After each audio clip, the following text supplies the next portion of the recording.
childhood? Do you have a brother or sister? Are you an only child? Yeah. Can you answer a full question, please? I don't have any No. Hey, I want to answer. I have one. I got brother and sister, but I never play with my sister, and I always play with my friends. Okay, My there are many friends- advantages of having siblings. Firstly, growing without siblings makes them feel lonely because they always have adults nearby and they don't have any brother or sister to have fun with. And this may affect the child because when they see others, they cannot fit in and they will feel lonely. And in another hand, children always feel bad when they are punished.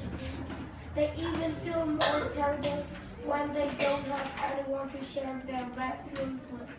This could make them feel bored and they may find things, crimes such as drugs, cocaine, heroin, etc.